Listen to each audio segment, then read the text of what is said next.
Madison Albers. And we're with the American Democracy Project. Thank you guys for coming up and showing up today. Today we have Dr. Anthony Gabel, and then Ella Burrows, Alex Johnson, and Dr. Donnette Noble. Thank you very much for being here today with us.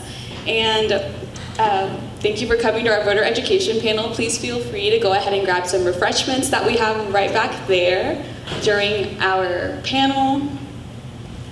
Yeah, so the American Democracy Project would just like to thank all of you for being here. If you're unfamiliar with the American Democracy Project, what we do is really just promote civic engagement specifically to the FHSU students, but the community as a whole. So how the format is going to work is we're going to allow each of our panelists to have about 10 minutes to cover their specific section, and they're just going to be explaining like the functions and like the importance of your vote in these specific functions, not so much about current races. This is a non-partisan panel, and then we'll open it up to questions from all of you. I think we can just get started. Thank you all.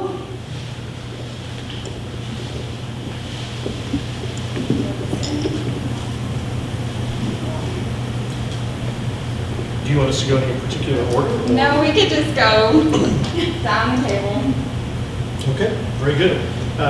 Good evening, everyone, or good afternoon. My name is Tony Gabel, and I'm a professor of business law in the Providence College of Business, and I'm happy to be here to at least talk a little bit about the functions of our government.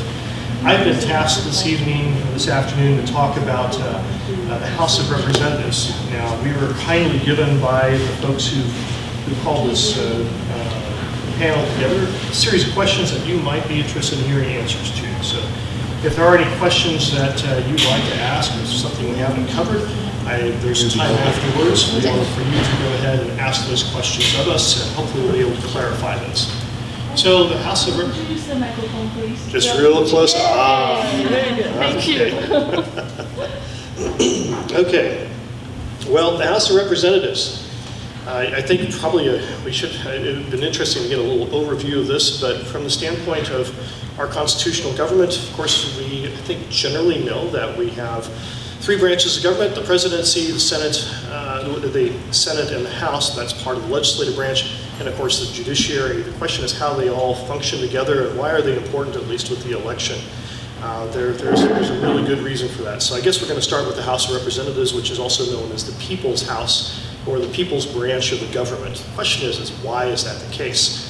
Well, if you take a look at the three branches, the judiciary, starting there, they're appointed. They're appointed by the president, confirmed by the Senate, so we don't have a direct say in who actually serves on the Supreme Court. If you go over to the executive, yes, we have a direct say in who is elected to be president, vice president of the United States through the Electoral College, of course. But at least we have some control there. The executive is, in fact, what the name implies. They execute the laws that are passed by the legislative branch. So you get the legislative branch, you have the Senate, and then you have the House. And why is the House the People's branch? It's because there is direct election of those particular representatives. Now, of course, you might say the senators have direct election. Yes, they do. That happens to have started, however, in I think it was 1913. I have to check my notes here. Yeah, it was 1913. The 17th Amendment was ratified, which allowed for the direct election of senators.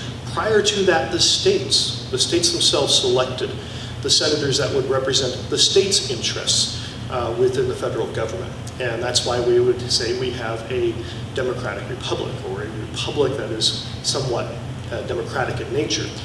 Because we have representation, but not direct representation as a democracy would be. And that's why the House was known as the People's Branch, because those representatives were directly elected by the people. Interesting fact, though, originally the idea was to have one representative for every 30 or 40,000 people within this nation. So the concept was to have representatives who were very close to their constituents, who would get to know them. If you had larger numbers of constituents per representative, the difficulty for the representative would be to know something special about their constituents. Get to know them, understand them, their thoughts and their concerns. That really, the rich people would be the only ones who would get the attention of the representative. So that was a debate.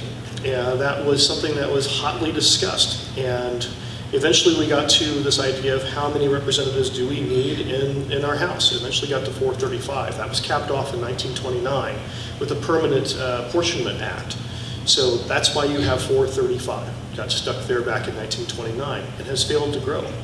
Right now, we have a 1 to 760,000 ratio of representatives to constituents.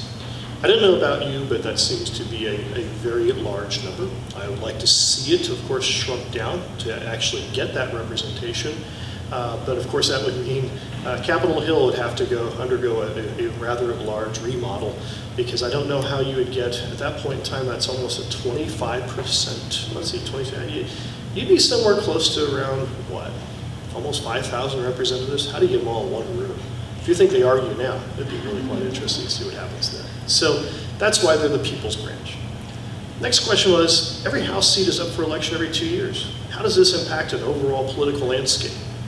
You know, I have always wondered that question myself, because what you see is a sort of an entrenchment of a political class. There's an incumbency there, the power of incumbency, we all understand that. Once you get into the office, the dollars start flowing and people recognize you as the representative. And so there's sort of an inertia that builds up. And it's very, very difficult to get a representative dislodged from a particular seat, unless they want to leave themselves or they do something scandalous or they die in office. Sometimes, I don't know, all three at once. But you do have that problem that they are there. So every 2 years we get to say something about them. But I don't know if you recognize this. It seems like we hate everybody else's representatives, but our representative is just the fine one. And we're not really willing to take the chance of electing that person out of office and putting someone else in that's new, unless something really drastic happens. But that power is there if people opt to utilize it.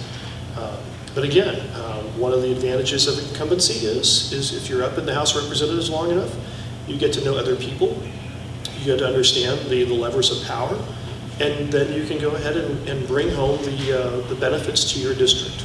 And so people are very reluctant to let that go. And so that's why you'll see representatives stay in their office for a rather long time. Now, there is a way to get rid of a representative without much of their consent, and that is during the census that's taken every 10 years, we reapportion how those 435 representatives are allotted between states. And each state gets to go ahead and redraw the districts for their houses, for their representatives for the U.S. House. And so we could get into a little bit of what is called gerrymandering.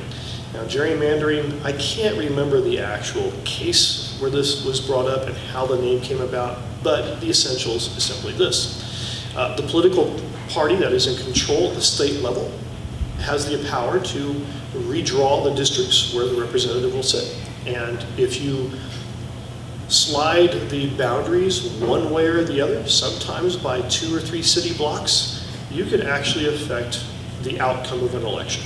So you could flip a House seat from a Republican to a Democrat to Republican, or perhaps some other third party, if you can actually get a viable third party in the United States. So you could actually do that through gerrymandering. And that is something that's hotly contested. It is litigated, and it still takes place today.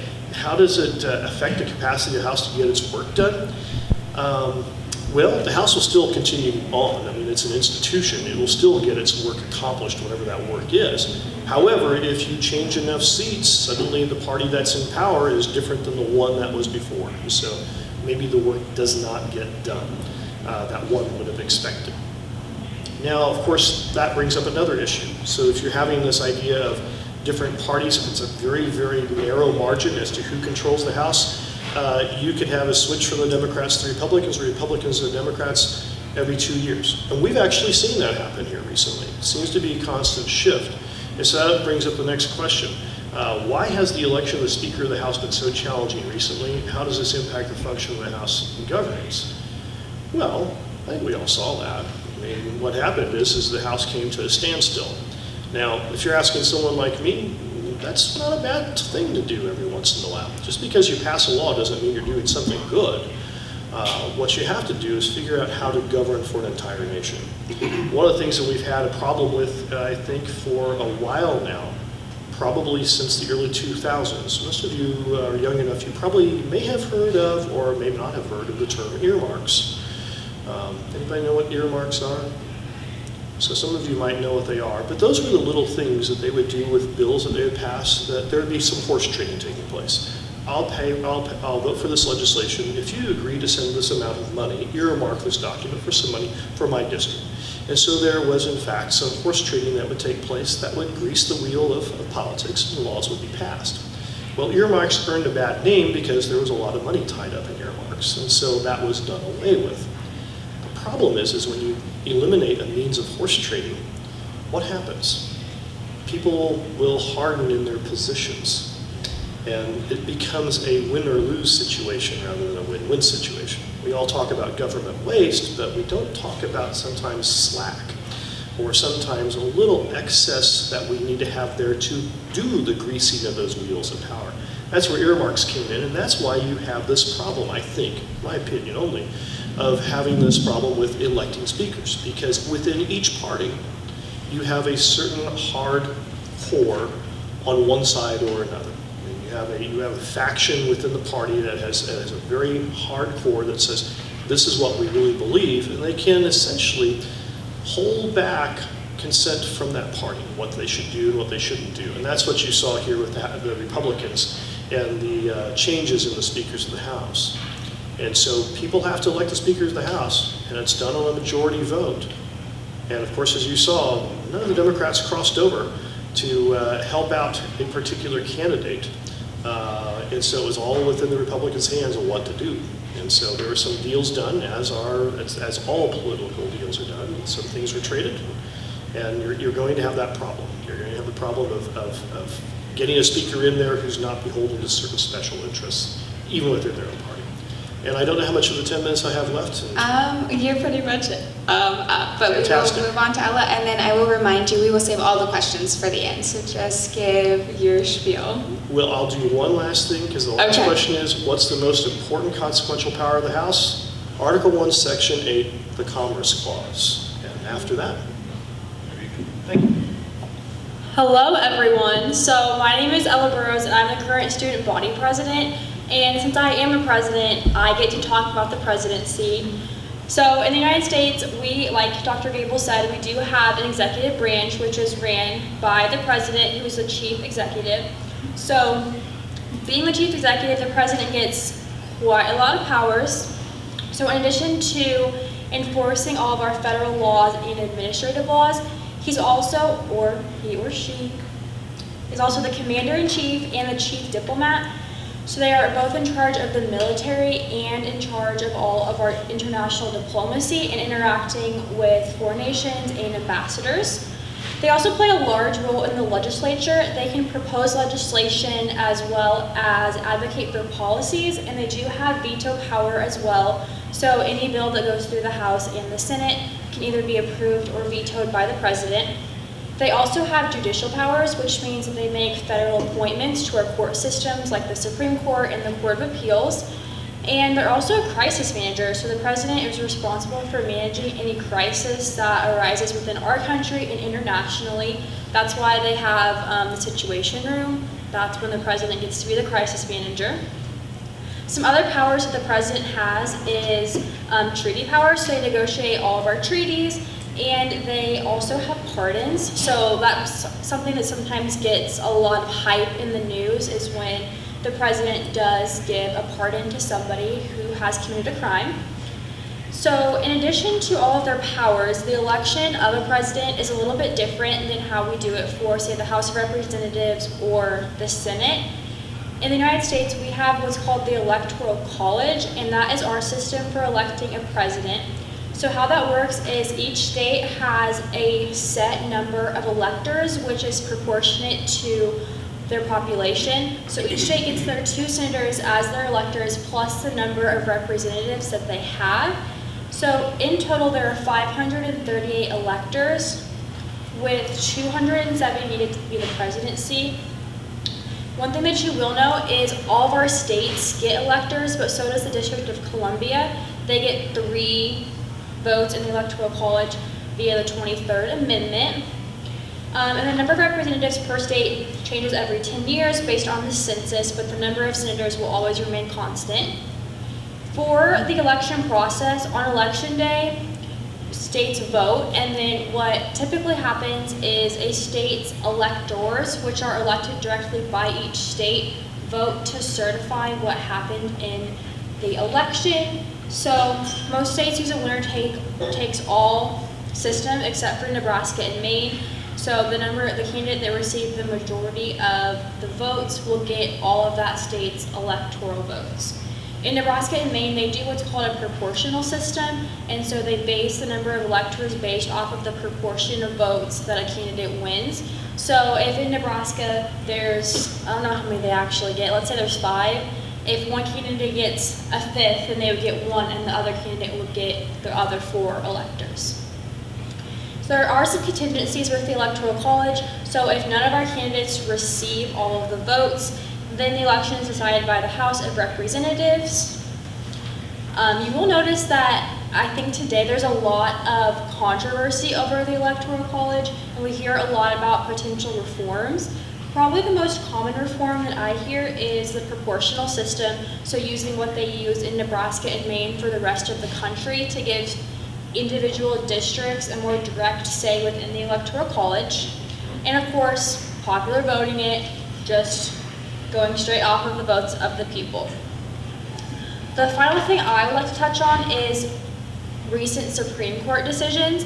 I don't know if you guys have heard about it, but recently the Supreme Court ruled in cases regarding President Trump and presidential immunity. So they just said that the president has at least some immunity from criminal prosecutions for official acts during their tenure in office, and this really kind of changes the scope of the presidency because it expands presidential power since they can now do things without the worry of being prosecuted eventually.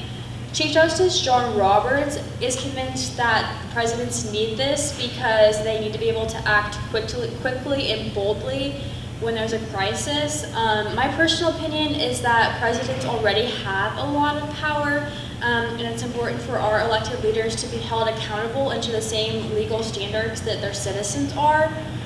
So definitely something to think about, and will definitely be a pretty heated topic as we go into this election year. I personally believe that the most consequential power of the presidency is presidential appointments, and because they make who is going to be on the Supreme Court, which then decides cases like presidential immunity and other landmark cases that we've had.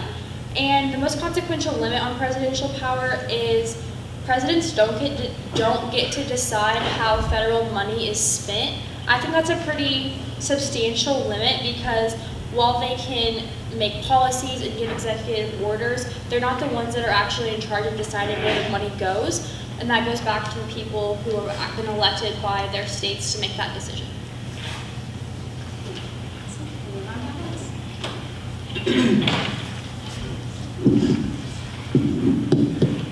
Okay, it's on, good. Hi everyone, I'm Alex Johnson. I'm a junior here at Fort Hays studying political science with a concentration in pre-law. Thank you to ADP and SGA for sponsoring the event. I have the pleasure of covering the Senate. So after we heard Ella talk about the presidency and Dr. Gabel talk about the House, those are 2 different branches, obviously executive, and then Dr. Gabel started out with the legislative branch. So the Senate is the upper chamber of Congress. Obviously the House is the lower chamber, but I also want to make sure real quick, so are we talking just down the line of our points? Are we just going to kind of like a 10-minute? So just a 10-minute speech, a little bit about your system, government system, and then we would cover those questions. Yes, correct. Okay. It's kind of been flip-flopped. Sweet. So the Senate has 100 senators compared to the 435 members of the House. Each state gets 2 senators to represent them in the United States Senate, but the vice president taking that piece of the executive branch to be the president of the Senate. The Senate, I try not to think about these questions about their duties and responsibilities, kind of the same as the House. Obviously, they can propose and amend legislation. That's mainly the purpose of Congress. With the House being the purse, holding the purse strings, the Senate will have different powers bestowed upon them, such as the filibuster, which used to be in the House, but correct me if I'm wrong, Gabel, I'm talking specifically to Gabel. It used to be in the House until 1842, I think, maybe roughly, and it's just been in the Senate since then. The House realized that having a filibuster power with all those members, even back then, would not work effectively, having more members in the Senate. Let me think. Another power that the Senate has, was confirming the president's cabinet and whoever that the president can appoint to a specific position. So ambassadors is one of them. Obviously, cabinet, Supreme Court justices. That's a power that the Senate has to look at or kind of check the other branch of government. But I know I'm kind of going off with what they did. I'll stop there and we'll kind of focus on the questions, but we'll do that. Sounds good. Hello. Can you hear me okay? Awesome. I'm Donnette Noble. I am a faculty member in the leadership program, and I also serve as the Director of Civic Learning and Engagement at the university. So thank you very much, ADP, for inviting me to be a part of this important voter education session. And thank you to all of you who have shown up this afternoon. I know you have a lot of options and busy lives, so thank you for that. So I want to share a little bit more about the Electoral College. And as Ella just mentioned, contrary to what some people might think, the Electoral College is not a place. It is a process. So there's not an actual place where you can go and see the Electoral College, except when they convene. But it's not, like a physical place that people could visit. So the Founding Fathers really baked this into the Constitution. And if you go through your mental flip charts, go back, think about when that was happening. They did this so that there would be a compromise between electing a president by Congress and electing a president by qualified citizens. Air quotes, qualified citizens. Did you do your math and you went back in time a little bit? So by that, what we meant was very rich white men, because those were the only qualified citizens voting at that time. Fortunately, that has changed over the years, so there have been huge inroads there, so that's wonderful. And we've already covered how many electors there are. There are 538.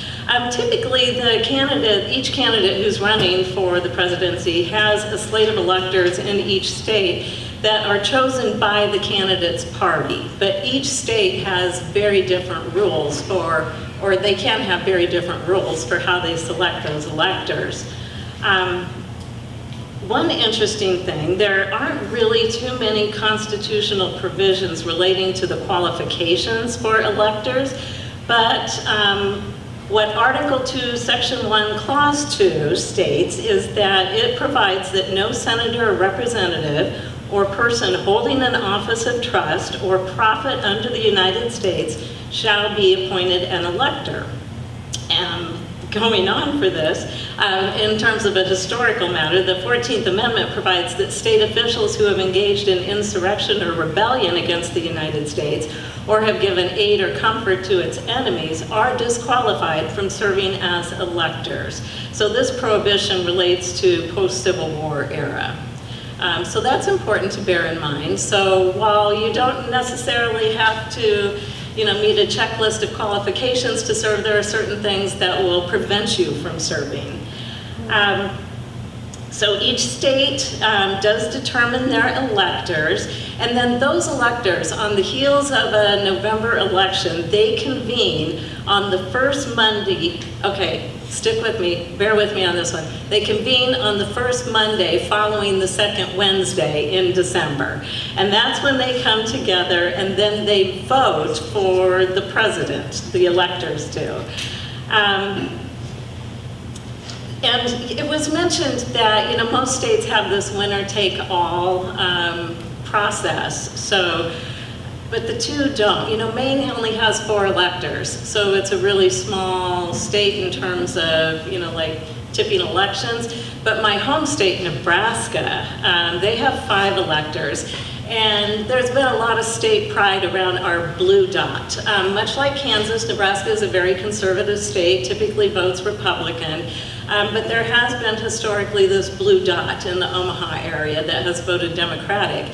And this year, there was an attempt to change the process for electors this year and go to that winner-take-all. It was thought, and we have a unicam in Nebraska, which is just one body. So there's not a House and a Senate. It's just one group. Everybody serves in that same body.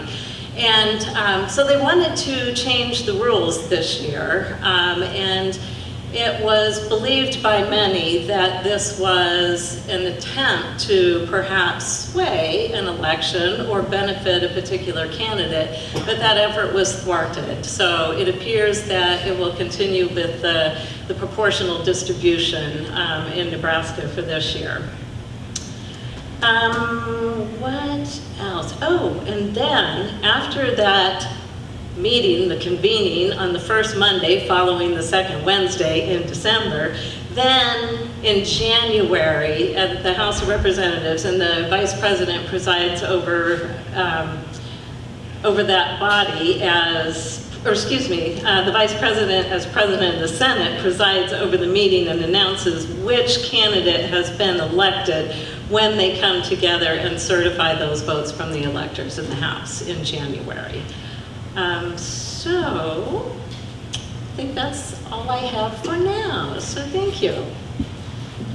Okay, thank you so much for all of your really great answers. And so we've got our first audience question, so we'll start off with that for the question and answer section of the panel. This one is, the Supreme Court is supposed to be a branch of government protected from politics, but recently we have seen the polarization of the appointment process. For instance, the appointment of Merrick Garland and Amy Coney Barrett played out very differently because of the makeup of the Senate. If this is an issue, is this an issue? If so, how do we fix it? So we can start with Ella for the appointment process. Sure, so for everyone else's context, what this question is referring to is Merrick Garland was appointed at the end of Barack Obama's term. He appointed Merrick Garland, but at the time the Senate was controlled by Republicans, and so they chose not to confirm or even hold Senate confirmation hearings until after the election, because they thought that the American people should have a say in who the next president would be, for who would be able to appoint the next Supreme Court justice. But then the same thing happened in 2016, 2020, I don't remember which one, when Amy Coney Barrett was, 2020, when Amy Coney Barrett was appointed by President Trump. That was during an election year. However, Republicans were still in control, and they went ahead and held confirmation hearings for Amy Coney Barrett. So I think that just like the lack of consistency here is a problem, but the problem itself doesn't lie within the appointment process. It lies within the Senate and the polarization that's fueled by lack of compromise. And I think if we want to fix this issue, we need to have a hard look at who we're electing to be in the Senate and to choose electors that are going to be more based in American values and caring about the general good of the American people rather than on partisan politics. Alex, isn't it? Yeah, for sure. So when the American people elect their senators, or rather the states, when the states elect their senators to represent them in Congress, and in this case hold those Supreme Court hearings, depending on that party, those senators will then elect their leader. So for Republicans at that time, I guess even still now, Mitch McConnell is the Republican leader, and then the Democratic side is Chuck Schumer. Currently, Chuck Schumer is the majority leader in the United States Senate. But from 15 is when Merrick Garland was nominated to fill the Supreme Court. And then 2020 was Amy Coney Barrett.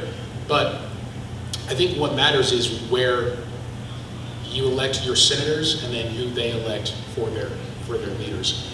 I mean, I agree with Ella in the sense of that polarization between the senators obviously bashing heads and how that majority leader at that moment in time feels that would be right.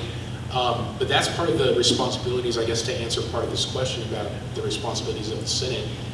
Part of the responsibility of the majority leader is he or she controls what bills or what passes through the rest of the government to the Senate floor. So I mean, what I'm thinking of most recently is when the Republican House impeached the Secretary of Homeland Security. I don't know why I'm blanking on that. The Secretary of Homeland Security, and the Senate refused to hold the trial. Chuck Schumer has that right as majority leader to keep it that way. So that's why it's important just to know who you're voting for the Senate. Okay.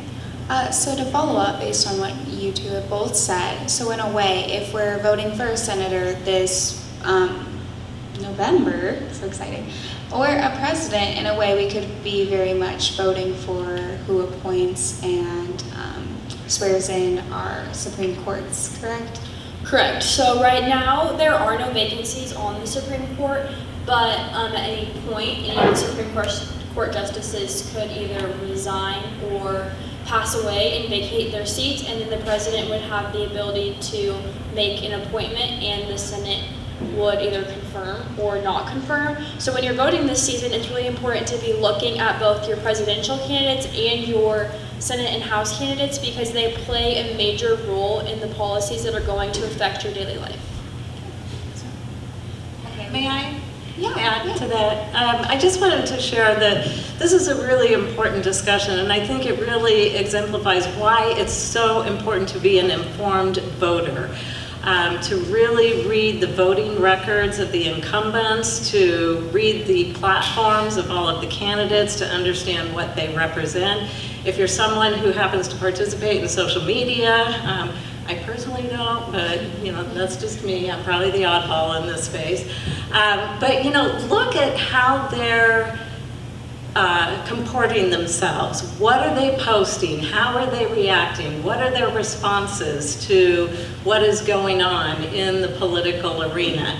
And I think you can get a pretty good sense of if a person is someone who is willing to reach across the aisle, is willing to compromise, is willing to collaborate, or if it's somebody who's really pretty dug in on a particular agenda and just, unreasonable and unwilling to compromise or to invite all voices to that table so that everyone can be seen. So that was just me and my desire to get everybody to be a really well-informed voter. So read, listen, study hard. Don't just vote for the name that sounds familiar. There are people who do that. I know it's hard to believe. Don't be one of them.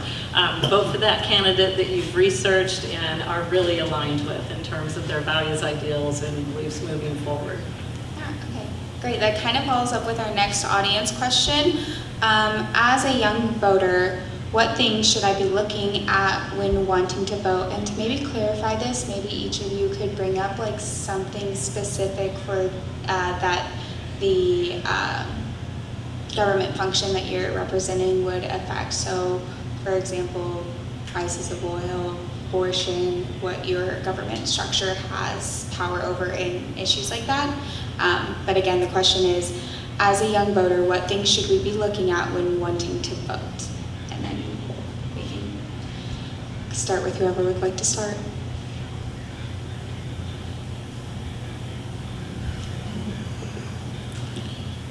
Well, I'm not a young voter anymore. Once was.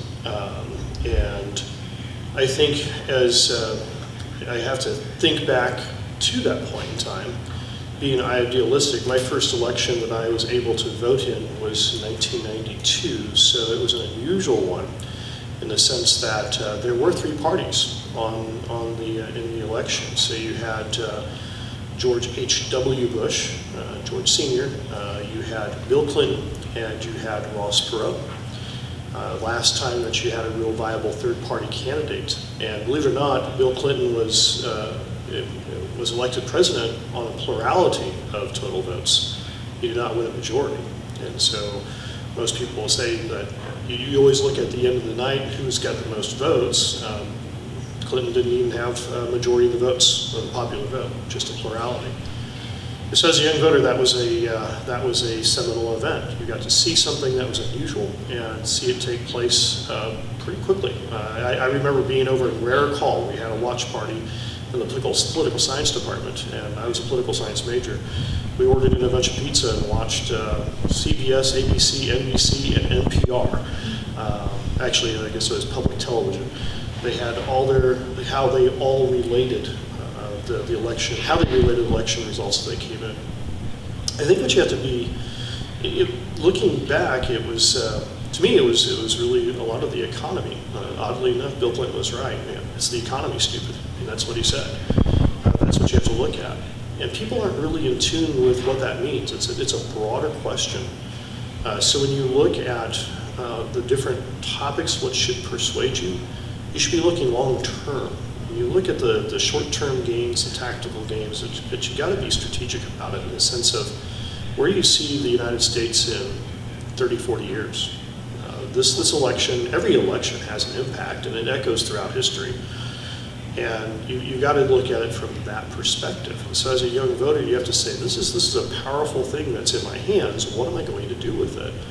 So you have to take a really long game view of it and say, does this make sense? Because believe it or not, back in, gosh, I want to say,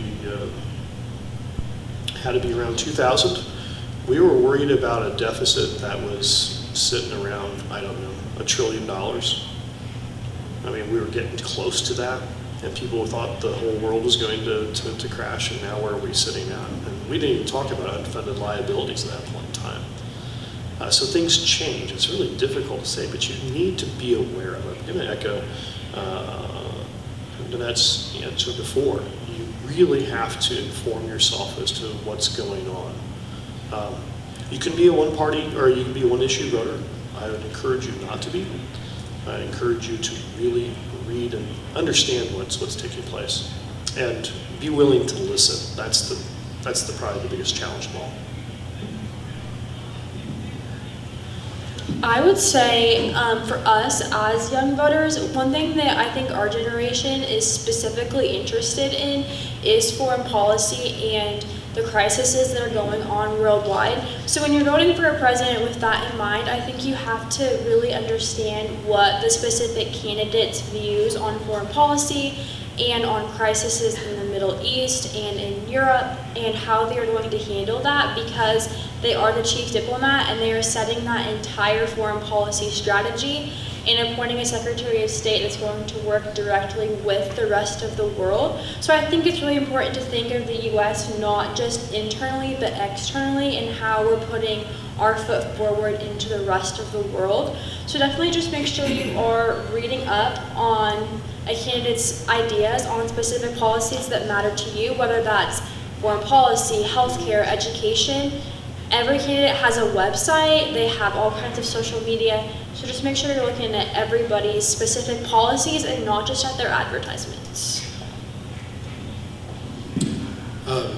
Excuse me, for the Senate, Madison, you kind of touched on it earlier about, if you're voting for a specific senator, it's all cyclical. Yeah, it's all tied into one bundle about that senator can eventually put someone on the Supreme Court or put someone as an ambassador.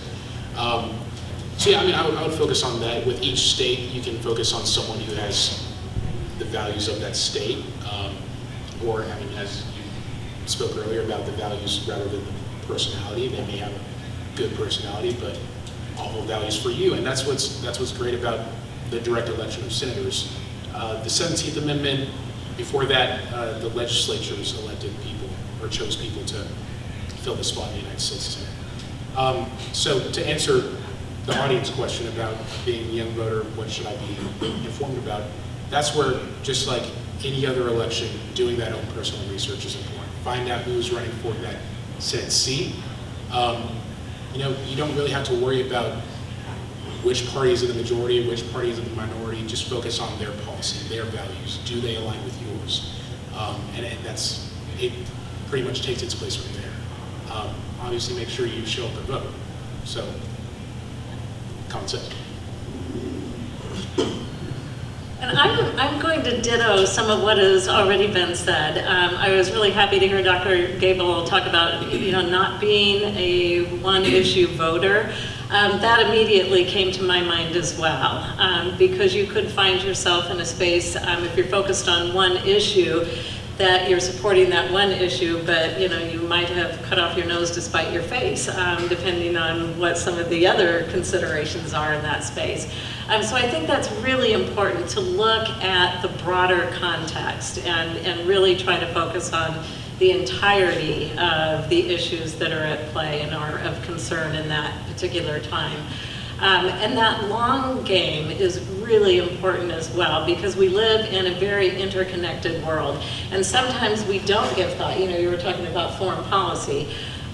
You know, we feel, you know, safe on our prairie island because we aren't facing conflict that is impacting us on a daily basis. And yet it is. Whatever's going on around the world, whether it's failed diplomacy and we have conflict, or we have economic downturns and changes because of other concerns like wars and conflict, it does impact us, and it impacts so many different elements of our lives. You know, just think about, you know, things like supply chain, you know, how these things can get disrupted. You know, so you really have to think about, you know, not just locally, but globally, and think about the interconnectedness of all of these issues. And as that interconnectedness of one people to another, you know, our brothers and sisters around the globe, you know, how are we connected to what's going on in their lives, and how is that affecting us, and how can we protect our collective humanity through responsible, informed voting, and to further really thoughtful foreign policy.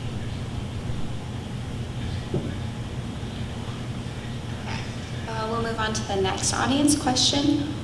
Why does the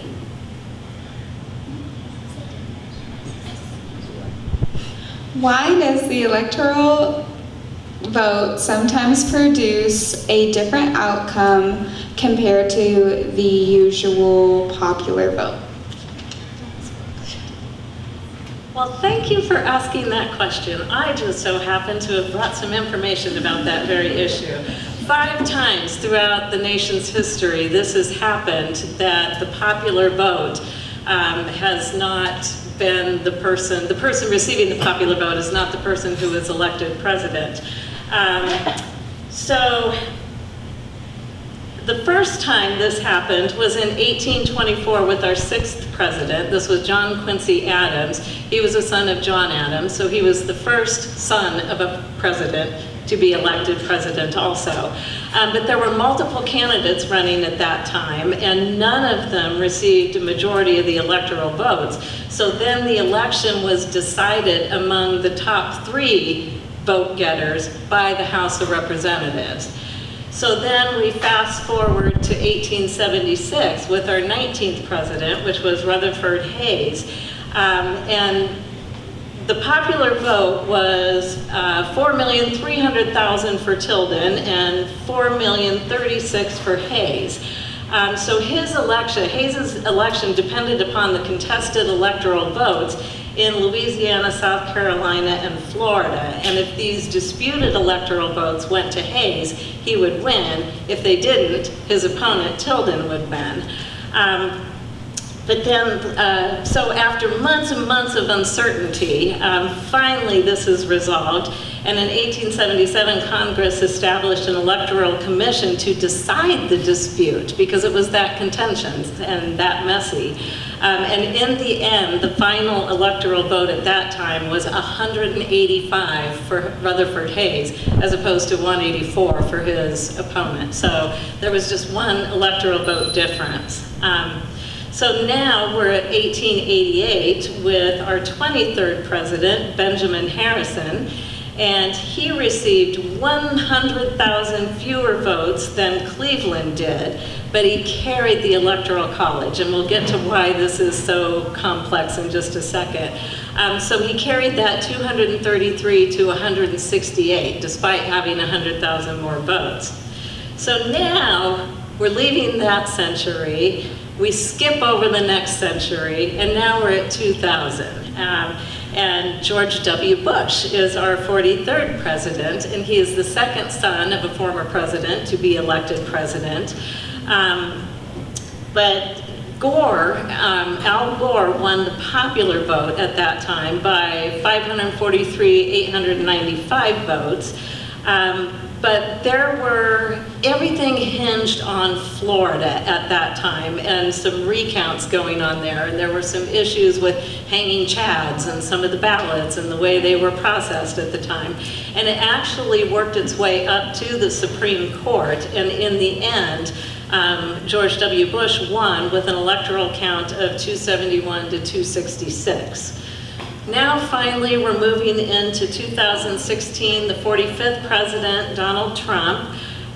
Hillary Clinton received almost 3 million more votes than Donald Trump and lost the election by a landslide. She had 227 electoral votes to Donald Trump's 304. The larger the population of the state, the more electoral votes they have. But some states are, pretty consistent with their voting records, and you can pretty much count on, which party will prevail in a particular state. But then there are other states, like Nebraska and Maine, that, distribute those electoral votes differently. And then you have swing states. Florida's one, Michigan's one, Wisconsin's one. These are states that have flipped back and forth periodically between which political party, which candidate they're supporting. And so what we see a lot of times is candidates are spending a ton of money in swing states, trying to attract swing state voters, independent voters, and not so much in areas where they're pretty certain that people are pretty locked into how they're going to vote. And I don't honestly know, I was thinking back in recent years, who running for president since I've been in Kansas has campaigned here. I really don't know. I don't honestly know. But those states, there's such a focus on those states, and while they may have far fewer electoral votes than large states like California, they are critically important to how this plays out, because you can do the math ahead of an election and you can say, okay, I see where this is probably this many electoral votes is going to go to this candidate, this many for this candidate, and so then you really focus on what states are in play and where you can go and really attract those undecided voters, independent voters, and people who may be, due to time and circumstances, persuaded to vote differently in the next election. As a follow-up to that question, so let's say I'm a Democrat in Kansas or I'm a Republican in Colorado, should I still vote in November? Of course you should. There are no silly questions, but the answer is yes, absolutely. Unfortunately, we have a pretty low voter turnout. We have higher turnout in national elections, presidential election years, which is good, but primaries we have, abysmal turnout most of the time. We suffer as a nation from real voter apathy for a variety of reasons, and I think part of it is what Ella was talking about earlier with, the political polarization.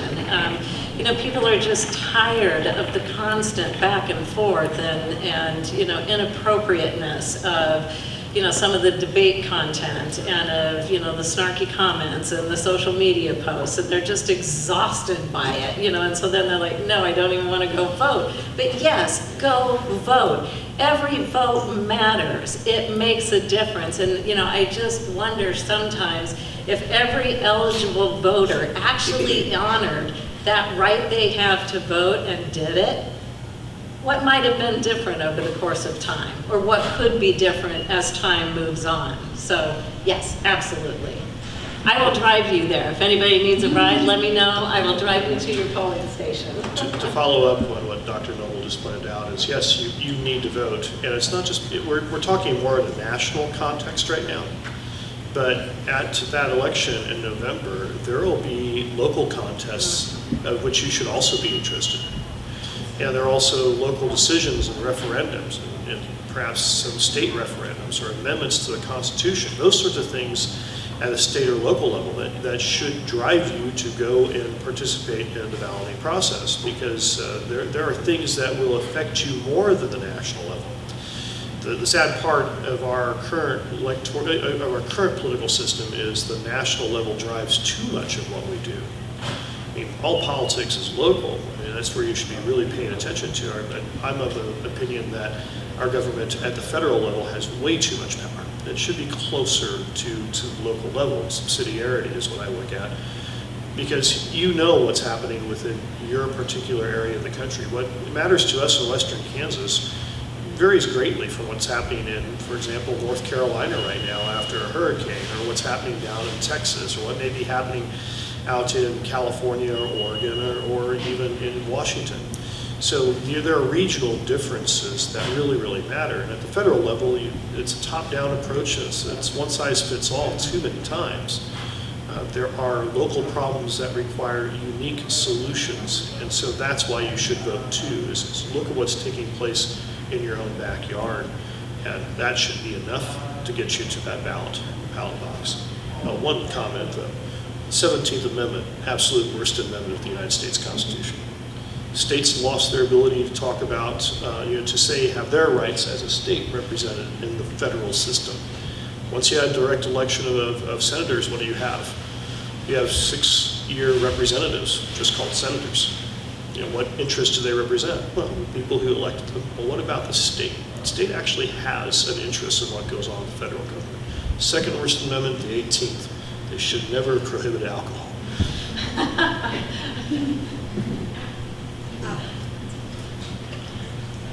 I would say, even if you're on the fence about going to vote for the presidential election, there are still so many other things on the ballot that affect you.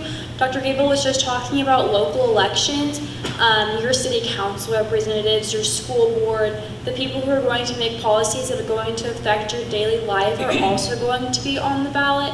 So if you're on the fence about going for the presidential election, there are still so many other things for you to vote for, so you might as well go and vote for the president too while you're there.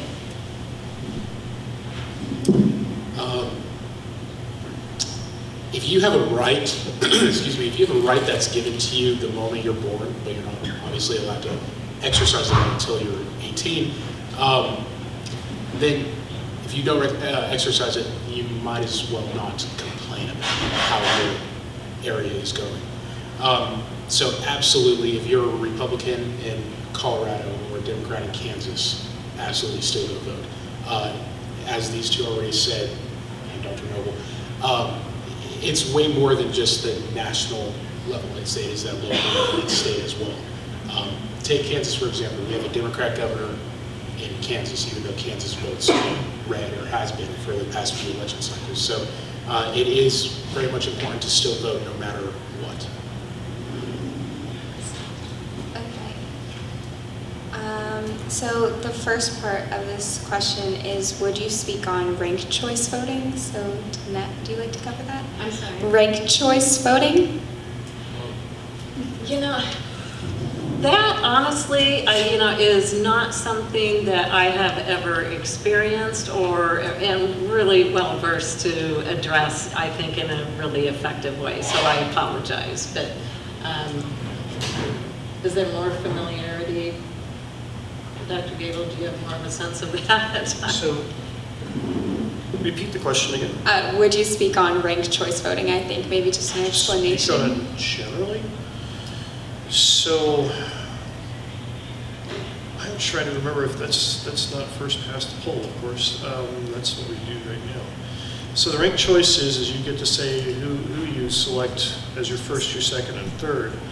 And I cannot remember how that actually, I mean, we have a device in our hands that can probably answer the question pretty easily. I did not think of Yeah, that. I know. So ranked choice voting, just to at least refresh my, ranked voting is, I think, is what it's also called, right? What is ranked choice voting? Here's how it works. Time Magazine apparently wrote an article about this. But if we go to Wikipedia, which is of course the authoritative source, if you trust them, ranked voting is any voting system that uses voters' orderings, rankings of candidates to choose a single winner or multiple winners. More formally, a ranked rule is one that depends on which of the two candidates is preferred by a voter, and as such does not incorporate any information about intensity of preferences. So ranked voting systems vary dramatically in how preferences are tabulated and counted, which gives them very different properties. Well, I think just on that overview that says there's not really an easy way to discuss that in a very short time. But I always think it's sort of like a, it's a sort of a power rating more than anything else. So there's a chance for a second place person who's the second place of everybody's choice, and you get the first and third person flipped around, that second choice person actually comes out to be the winner, because everybody likes them. And I think that's how it works, but again, I'm not an expert. I'll speak a little bit more on that. My kind of like personal feelings about ranked choice voting are that they don't really work the best in our current political system where we have the two-party system, because in most cases you're not going to have more than two candidates. You would be really lucky to get a third-party candidate. So when you're doing ranked choice voting, especially in a general election, it doesn't really make much sense because you're doing the same thing. If I vote for one person or if I vote 1, 2, it's the same difference. I'll speak with very little knowledge I have about it. I think the examples I'm thinking of are how the Senate elects their majority leader, or they're just their party's leader, and then in the House, how the Speaker is elected. So recently we had just 15 ballots to elect Speaker Mike Johnson to be the Speaker of the House. And in that case, you have more than just the one or two candidates. You have whoever that member of Congress would like to nominate. As far as examples goes, that's what I'm thinking of, but like a legitimate definition of it, other than what Gabel just read. I mean, we don't see it a lot, mainly because we have those people elected just downright, but other than that, I mean, not really holding out knowledge about that. You know, I'm just looking through the Wikipedia entry, and there are a lot of different theories and a lot of different ways of doing it. One that might be that you might be thinking of, because we do see it as an example in different states, like down in Georgia, is the instant runoff election. So the idea that you eliminate the lowest vote getter in successive rounds until you finally get somebody. Is that a good thing or not? They're suggesting there is a problem with that because the result will not always elect the majority preferred candidate. So there is a potential problem with that, but that's a different type. They said it's somewhat confused or conflated with ranked choice voting, so instant runoff voting is something different. Sounds like all of us are a little bit at a loss for me. The question is a very wide, broad question. This is funny because we do have a follow-up on ranked choice voting, so if anybody wants to attempt to answer this question, so I'll go ahead and say it. Could there be a proportional system based on ranked choice in each district? A proportional system? Yes, a proportional system based on ranked choice in each district. If you want to skip it, we can. Skip, okay. This is even more awkward because we have a follow-up to that follow-up. We have, is our government too complicated to make such a change? Which I'll vote we skip unless anybody wants to answer. You tell me. What do we think? I don't think it's necessarily too complicated. I think the problem is inertia in trying to explain how it works to people. And this goes back to our earlier discussion of everybody is working on such a very short time frame. I mean, we're down to the idea of what amazes me, truly amazes me, is foreign policy is now conducted over Twitter. Well, I guess X, formerly known as Twitter. I mean, I cannot believe, I never imagined a day when I was younger that a president or a prime minister or a secretary of state or some foreign minister would announce world-defining policy on a platform that was originally limited to 160 characters. How can you do that? I mean, that is just unbelievable to me. And the quick slapback that's supposed to take place, even in a foreign environment, in a sense of where you're looking at nuclear armed adversaries, and you're trying to go ahead and conduct foreign policy via Twitter or via X, you've got to be kidding me. But yet that's the expectation. And so when you think about how we've now gotten this mental attitude of everything has to be very short, very quickly thought out, and can we move to a different voting system? Yes, if everybody has the patience and the patience to sit there and contemplate it and think about the ramifications. But everybody wants an answer very quickly. I mean, if it can't be done in 30 minutes in a sitcom format, then it's too complicated, it seems like, sometimes, for people to understand. Thank you. So I do have one last question, and this question's for everyone. The U.S. system of government has been described as a democratic republic, meaning that the republic is functional with democratic participation. Do you believe that the institutions you have described, created in the 18th century by the framers of the Constitution to govern the republic, remain also democratic in the way they function today? Very lengthy question. If anybody needs me to repeat, I can repeat that. Yeah? Okay. The U.S. system of government has been described as a democratic republic, meaning that the republic is functional with democratic participation. Do you believe that the institutions you have described, created in the 18th century by the framers of the Constitution to govern the republic, remain also democratic in the way they function today?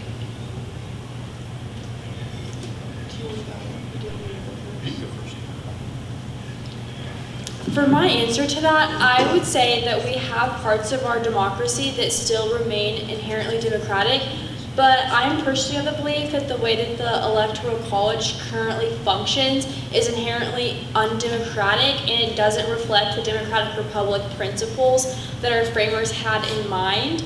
Our times have changed dramatically since the 18th century, when we didn't have the resources to educate ourselves. And I just really believe that going back to a system where our individual citizens can have more of a say in our government would highly impact the voter apathy that we're seeing and give our citizens more of a stake in what's actually happening in our elections.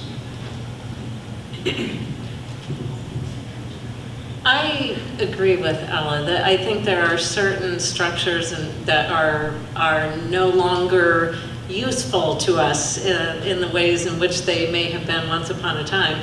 And this is just a recently released report from the Pew Research Center. So September 25th of this year, nearly 2/3 of Americans think that we should jettison the Electoral College because this isn't necessarily representative. When we have a majority of people who are voting for a particular candidate and that person is not the person who is then president of the country, there's a lot of people who are feeling devalued in that process, because it's not, the majority of people, that majority vote that is determining who will be president. And so it's just a quandary to me when we have, so many public opinion polls and, like the Pew Research Center, which, they do a lot of polling and a lot of great data collection and analysis, and why are we not listening to our citizenry and really taking into consideration what the people actually want? And we are dismissive of what the voters have indicated through those votes. You know, we're really disrespecting them, I think. And so we do need, I think, to look at some of our structures. And, you know,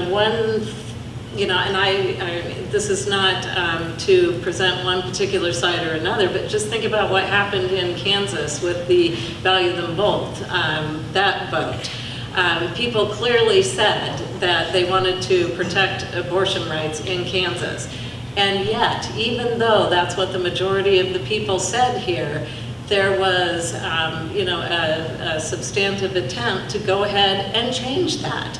You know, just change what the citizenry, what the electorate voted on. So yeah, I think there's room to rethink some of our structures to be more effective and productive for 2024 and beyond. Yeah, very similar to what Ella and Dr. Noble have said. That is so funny. Yeah, to some extent, the Senate has remained fairly democratic as far as in regards to an election, about how that takes place, and then just the institution of the Senate in general has remained this way as well. I think my quote-unquote concern, if you will, is just kind of the number of years that the Senate is elected to a term rather than a member of the House to 6. It is framed that way by James Madison in the Federalist Papers about members of the Senate should have 6-year terms. Of course, that was up for debate. I was reading this right here. Alexander Hamilton suggested 7 years for the reason of protecting senators against the, quote, amazing violence and turbulence of the democratic spirit. Whatever that means. If that doesn't get you to the ballot, I don't know what will. But the Senate is I guess Congress in general is just kind of that institution where you have that direct election. I know prior to the 17th Amendment, under Gabel's purview, that was better.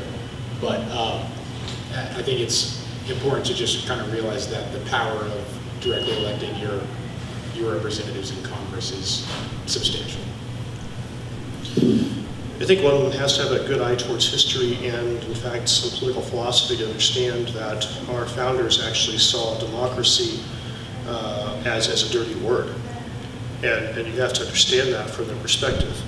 You can't forget that after the Revolution and War, Americans were ready to go ahead and make George Washington the first king of this area, of this new world. And he refused that and said, hey, this isn't, I mean, we just got rid of a monarchy. Why do you want to have another monarchy? And so the folks who set about to frame up the Constitution were tasked with this idea of how do you get a system of government that's going to last a long time and not become a monarchy, and at the same time not become a democracy. You've got to look at Cicero and his ideas of the different types of governments and how they first rise up from an anarchy, and the very first creation you have after that is a monarchy, and how that slowly slides down from a monarchy to an oligarchy to some sort of republic, and after that another type of government. Then you get to a democracy, and the next step after democracy is anarchy. I mean, that was Cicero's point of view on political philosophy, was you could see how governments were going to eventually rise up or fall down over time, and how they changed. So my concern with democracy is very simple, is that once people learn that they can vote themselves money from the public treasury, the game's up. And that's the problem.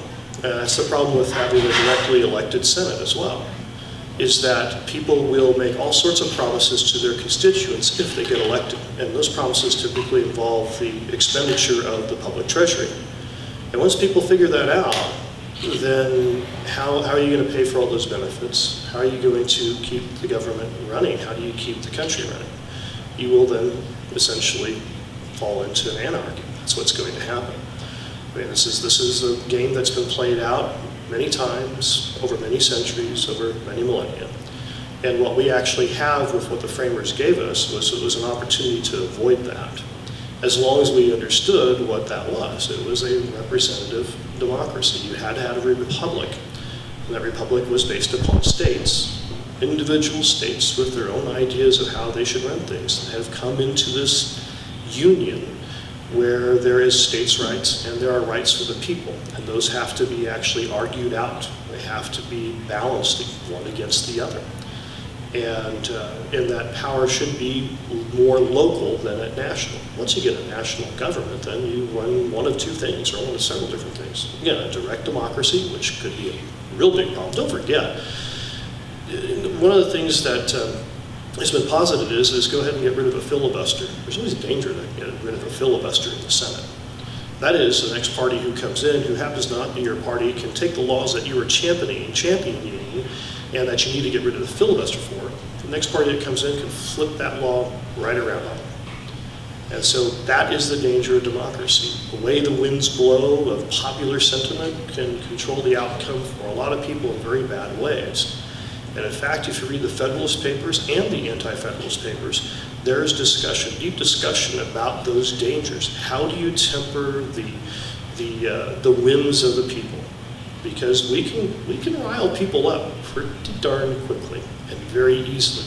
How do you temper those? And it's through the rule of law. It's through a system that has been designed as people around the world emulate what is in the United States. And we've got to be very careful to look at this and ask the question, why is it in there, before we want to get rid of it? And that's always a danger, because it may be that we have some voters who say, yeah, let's go ahead and get rid of the Electoral College. Maybe that's a good thing, maybe it's a bad thing, I don't know. I think it's good as it is right now, because find a better system. But we haven't had that debate either. No one's debated that proposition. And by the way, when it comes to debates and things like that, when discussions, I mean, the height of debate was Lincoln and Douglas. I mean, when we think about people being maybe not as learned or as well involved in politics back in maybe the 1800s, I would tend to disagree, because that was one of the things that actually brought people together, were those deep discussions of what was going to happen about the community. And people were very invested in that, because their livelihoods were invested in that. And so when they listened to Lincoln and Douglas debate issues, especially about slavery and other ways the government was going to be formed, people listened for 3, 4, 5 hours. Can you imagine a 5-hour debate on a substantive issue where people exchanged, had the ability to set out a full policy plank for 10 or 15 minutes with a 10 and 15 minute response? That's unimaginable now. It could still happen, but it takes a change of mind. So I guess I'm in the minority here. I'd say, no, I think a representative democracy that we have, a republic that we have, is something, as it currently designed in the Constitution, is good. I wish the 17th Amendment would be overturned. I think there's a good reason for that. But I'll yield back my time. All right, thank you all for your responses. I think we're going to go ahead and close out for tonight, unless we have any more audience questions. I think we're good. But thank you all for taking time out of your day to be here, and thank you to SGA for co-sponsoring with ADP. And if we could just give a round of applause to our panelists. Thank you very much, and please feel free to grab whatever's left of our snack bar over there. Thank you. And I would like to, before we leave, just thank the students at this university. You know, those of you involved in ADP and SGA and other entities who are working hard every day to do good and to support your classmates and your peers. And I am very proud to be a part of this institution and be engaged with students like all of you. So thank you. You should give yourselves a round of applause. Yeah.